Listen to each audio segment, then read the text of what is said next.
There is a wide range of microneedling devices on the market, from budget dermarollers selling for a few dollars, to sophisticated automated pen devices that approach what we use in clinical settings. The differences between them are not cosmetic, they are meaningful. And then there is the regulatory question, which most people buying these devices online are completely unaware of. Let us go through it. The dermaroller is the original home microneedling device. A cylindrical barrel covered in hundreds of fine needles rolls across the skin surface. They are inexpensive, simple, and widely available.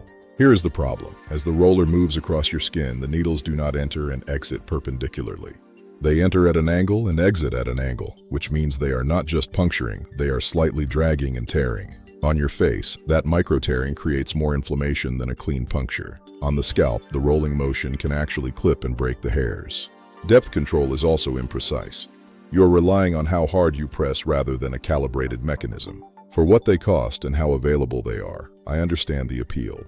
But if you are going to do this seriously and responsibly, there is a better option. Automated microneedling pens use a motorized cartridge to drive needles straight down into the skin at a 90-degree angle, then retract them, repeatedly and rapidly. This stamping motion is how microneedling is performed in professional settings. The needles go in perpendicular, they come out clean, and there is no lateral dragging. Most good pen devices allow you to adjust needle depth, usually in increments of 0.25 meter, which lets you match penetration to the area. Delicate areas like the under eye need shallower depths than the cheeks or neck. Precision matters. Replaceable cartridge heads are standard. Consumer devices use one of two metals, stainless steel or titanium. Stainless steel needles are sharper, easier to sterilize, and more hygienic. Their weakness is that they are softer and will bend. A bent needle does not puncture, it scrapes.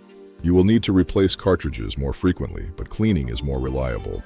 Titanium needles are approximately 50% stronger. They are more durable and hold their sharpness longer. The catch is that they are harder to clean thoroughly. If you choose titanium, you must be absolutely disciplined about sterilization. Here is what most buyers do not know. The FDA classifies microneedling devices as medical devices. Specifically, any manual or motorized device with needle lengths exceeding 0.3 millimeters is classified as a Class 2 or Class 3 medical device. The devices most commonly sold on consumer e-commerce platforms are not FDA approved. They are unregulated. That means no guaranteed sterility, no guaranteed needle quality, and no verification that the materials used are body safe. Some unregulated devices have been found to contain metal contaminants.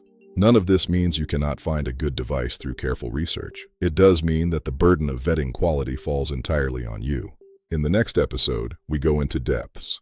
Literally, which needle length for which skin zone, and how often you should be doing this. Explore microneedling devices and serums at www.unbedsidemanners.com.